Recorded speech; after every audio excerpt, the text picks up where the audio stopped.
بسم الله الرحمن الرحيم. الحمد لله رب العالمين. اللهم صل وسلم وبارك على عبدك ورسولك محمد وعلى آله وصحبه أجمعين.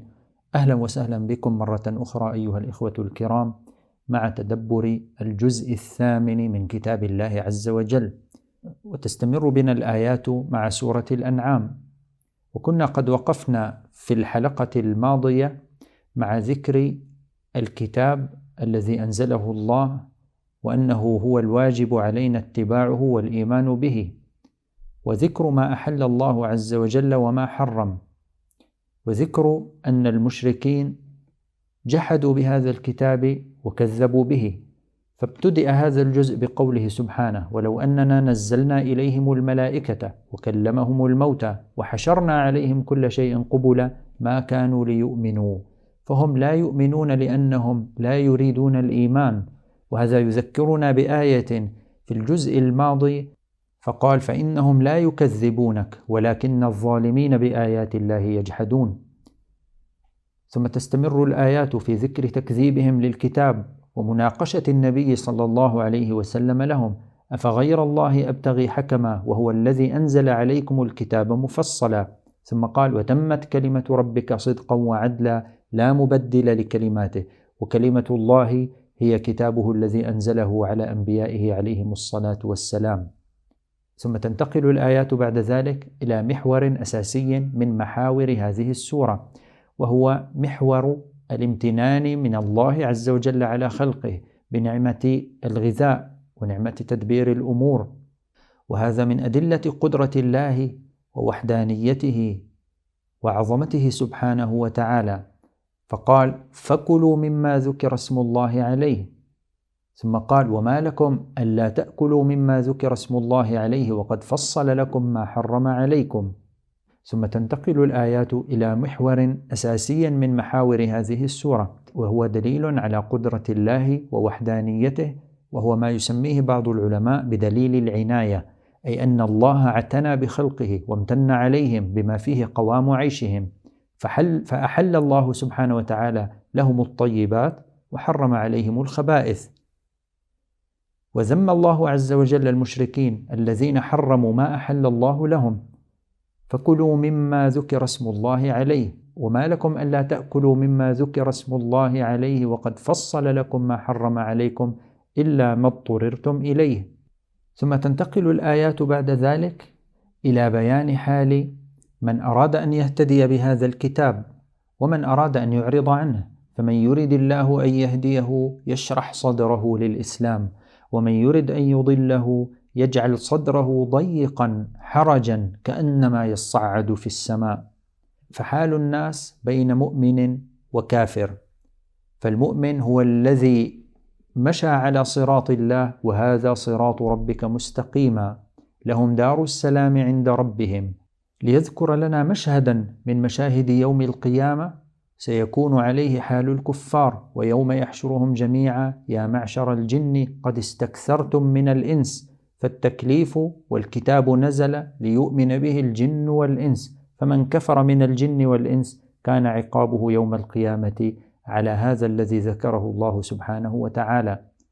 ثم قال: يا معشر الجن والإنس ألم يأتكم رسل منكم يقصون عليكم آياتي وينذرونكم لقاء يومكم هذا قالوا بلى شهدنا على أنفسنا، إلى آخر هذه الآيات في مشهد مهيب من مشاهد اللقاء يوم القيامة. ثم تعود الآيات بعد ذلك لتذكر لنا تلاعب المشركين بالحلال والحرام، فحرموا أشياء أحلها الله عز وجل. وهذا يذكرنا بذكر هذا الأمر في سورة المائدة، فقال في سورة الأنعام أيضا: وجعلوا لله مما ذرأ من الحرث والأنعام نصيبا. فقالوا هذا لله بزعمهم، يعني ما جاء هذا من عند الله وإنما ادعوه من عند أنفسهم، فقالوا هذا لله بزعمهم وهذا لشركائنا. ثم قال: وكذلك زين لكثير من المشركين قتل أولادهم شركاؤهم. وقال: وقالوا هذه أنعام وحرث حجر لا يطعمها إلا من نشاء بزعمهم، فادعوا بأن الله سبحانه وتعالى هو الذي حرم هذا. فذمهم بهذه الأقاويل الكاذبة والافتراء على الله سبحانه وتعالى، ليبين لنا بعد ذلك بأنه أنشأ لنا من الأنعام ومن الجنات أشياء كثيرة وأحلها لنا من النبات ومن الحيوان، وهو الذي أنشأ جنات معروشات وغير معروشات. ثم عدد الله أنواع الطيبات من الفواكه التي خلقها الله عز وجل، ثم قال ومن الأنعام حمولة وفرشا، وعد هذه الأنعام 8 أزواج، من الضأن 2 ومن المعز 2 ومن الإبل 2 ومن البقر 2، أي ذكر وأنثى. فهل حرم الله هذه الأشياء أم أن الكفار هم الذين افتروا على الله عز وجل هذا التحريم؟ فإذا تساءل الإنسان وهل كل شيء خلقه الله في الأرض من هذه المخلوقات يحل للإنسان أن يأكله؟ فقال قل لا أجد فيما أوحي إلي محرما على طاعم يطعمه إلا أن يكون ميتة أو دما مسفوحا أو لحم خنزير فإنه رجس أو فسقا أهل لغير الله به. فبين بأن الله سبحانه وتعالى أحل الطيبات وحرم الخبائث، وأن ما حرمه على اليهود إنما حرمه بسبب ظلمهم واعتدائهم، وليس كشريعة ماضية إلى يوم القيامة. ثم عاد فقال بأن المشركين افتروا على الله أيضا كذبا، فقال سيقول الذين أشركوا لو شاء الله ما أشركنا ولا آباؤنا ولا حرمنا من شيء، فنسبوا افتراءهم إلى الله سبحانه وتعالى، والله عز وجل لم يحرم عليهم شيئا من الطيبات. ثم تأتي خاتمة هذه السورة في ذكر وصايا سماها العلماء بالوصايا 10، وهي التي أجمل الله عز وجل فيها ما حرمه على خلقه. قل تعالوا أتل ما حرم ربكم عليكم ألا تشركوا به شيئا وبالوالدين إحسانا، إلى آخر الآيات التي عدد الله عز وجل فيها أوامره من الحلال والحرام. وأعاد ربطنا في هذه الآيات بالكتاب الذي أنزله الله وهو الهداية والنور، كما أنزل على موسى ثم آتينا موسى الكتاب تماما على الذي أحسن وتفصيلا لكل شيء. ثم قال وهذا كتاب أنزلناه مبارك فاتبعوه واتقوا لعلكم ترحمون. ثم تأتي الآيات في آخر السورة بأن الذين فرقوا دينهم وحللوا أشياء وحرموا أشياء من عند أنفسهم، فهؤلاء الذين حرموا أشياء وأحلوا أشياء مما لم يحرمها الله عز وجل، هؤلاء يقول لنبيه صلى الله عليه وسلم لست منهم في شيء، وإنما دينك هو دين التوحيد، دين القيام لله عز وجل، دينا قيما ملة إبراهيم حنيفا وما كان من المشركين. قل إن صلاتي ونسكي ومحياي ومماتي لله رب العالمين، فدين الله هو دين التوحيد الخالص. وما جاءت هذه السورة إلا لتقيم الأدلة على وحدانيته سبحانه وتعالى وعلى صدق هذا الدين، وهو الذي جعلكم خلائف في الأرض ورفع بعضكم فوق بعض درجات ليبلوكم فيما آتاكم. فالحكمة من وجود الإنسان في هذه الأرض هو أن يبتليه الله ويختبره، فمن آمن فهو من أهل النجاة ومن كفر فهو من أهل الخسارة يوم القيامة. نسأل الله عز وجل أن يجعلنا من أهل الفلاح والنجاة في الدنيا والآخرة. بهذه الآيات اختتمت سورة الأنعام، ولكن لا يزال الجزء معنا نتفيأ بظلاله في سورة أخرى وهي سورة الأعراف.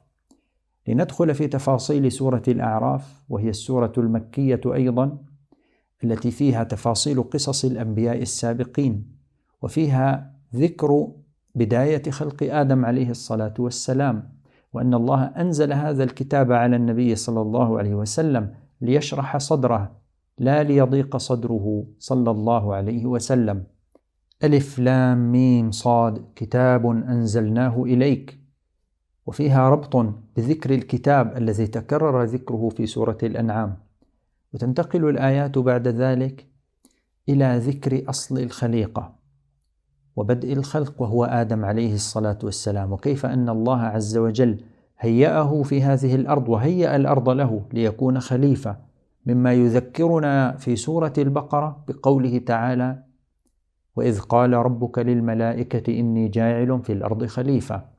فقال هنا في سورة الأعراف: ولقد مكناكم في الأرض وجعلنا لكم فيها معايش. ثم ذكرت الآيات خلق آدم عليه الصلاة والسلام، وأن الله أدخله الجنة وحذره من إبليس، لأن إبليس عصى ربه عندما أمر بالسجود لآدم مع الملائكة، فحذر الله آدم من إبليس وكيده ومكره، ونهاه الله أن يأكل من الشجرة.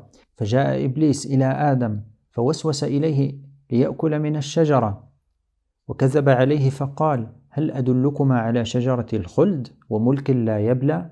فلما أكلا من هذه الشجرة، أي آدم وزوجه حواء، بدت لهما سوآتهما فظهرت عوراتهما فطفقا يخصفان عليهما من ورق الجنة. وجاءت الآيات بعد ذلك لتذكر لنا حكمة عظيمة من حكم هذه القصة، وهي أن الله خلق الإنسان وأمره بالستر: يا بني آدم قد أنزلنا عليكم لباسا يواري سوآتكم وريشا. ومن عادات الجاهلية الفحش والتفحش وكشف العورات، وهو من فعل إبليس بآدم عليه الصلاة والسلام، فهذا حذرنا الله عز وجل من أن نقع فيه. وإن مما يحض النفوس على الالتزام بأوامر الله وإقامة شرعه وعدم الكفر به أن يذكرنا الله عز وجل بمصير الكافرين يوم القيامة، لتأتي الآيات بعد ذلك لتبرز لنا صورة من صور يوم القيامة: يا بني آدم إما يأتينكم رسل منكم يقصون عليكم آياتي فمن اتقى وأصلح فلا خوف عليهم ولا هم يحزنون. وتأتي بعدها الآيات لتبين لنا حال ثلاثة من أصناف الناس: الكافرون الذين سيتبرؤون يوم القيامة بعضهم من بعض في نار جهنم والعياذ بالله. قال سبحانه وتعالى: والذين آمنوا وعملوا الصالحات لا نكلف نفسا إلا وسعها أولئك أصحاب الجنة هم فيها خالدون. والصنف الثالث هو الصنف الذي سميت هذه السورة بهم، وهم أهل الأعراف. والأعراف هي شرفات ومكان بين الجنة والنار، فهؤلاء استوت حسناتهم مع سيئاتهم، فلا حسناتهم أدخلتهم الجنة ولا سيئاتهم أدخلتهم النار، فهم يقفون في الوسط، يرون أهل الجنة ويرون أهل النار.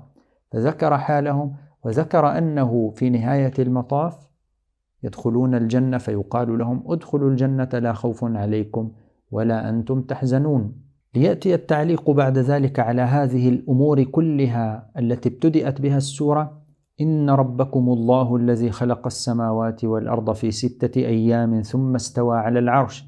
فالحكمة والغاية من الخلق من عهد آدم إلى قيام الساعة هو إقامة توحيد الله عز وجل، ذلك الإله العظيم الرب الذي خلق السماوات كلها بعظمتها، وخلق العرش وهو أعظم من السماوات والأرض، فهو وحده المستحق للعبادة. فهل آمن الناس؟ وهل أدركوا عظمة الله عز وجل؟ للأسف كثير من الناس من السابقين ومن الذين سيأتون فيما بعد ذلك لم يؤمنوا بالله سبحانه وتعالى. فذكر لنا سبحانه وتعالى نماذج من قصص الأنبياء السابقين، فذكر قصة نوح عليه الصلاة والسلام، وأن نوحا عليه الصلاة والسلام قال لقومه: اعبدوا الله ما لكم من إله غيره. فلما كفروا استأصلهم الله بعذاب فلم يبق منهم أحدا، وكان عذابهم هو الطوفان والغرق. ثم ذكر قصة هود عليه الصلاة والسلام، أمر قومه بالإيمان بالله وحده فكفروا فاستأصلهم الله عز وجل أيضا ولم يبق منهم أحدا. وكان عذاب قوم هود الريح الصرصر العاتية. ثم ذكر قصة صالح عليه الصلاة والسلام، والناقة التي أعطاها الله له كمعجزة دالة على صدقه وأنه رسول من عند الله، فلما كفروا وأشركوا بالله استأصلهم الله أيضا بعذاب فأخذتهم الصيحة. وما نجا من هؤلاء جميعا إلا من آمن بالله سبحانه وتعالى ووحده وأقام دينه في الأرض.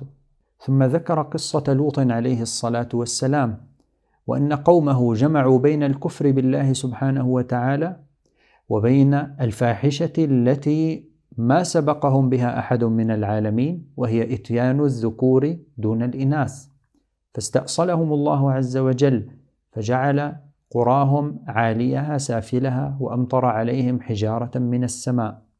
ثم ذكر قصة شعيب عليه الصلاة والسلام، وأن قومه أيضا جمعوا بين خصلتين سيئتين، وهي الكفر بالله عز وجل والغش في الكيل والميزان، فاستأصلهم الله عز وجل ولم ينج منهم إلا المؤمن الذي أقام توحيد الله وأقام شرع الله أيضا في حياته.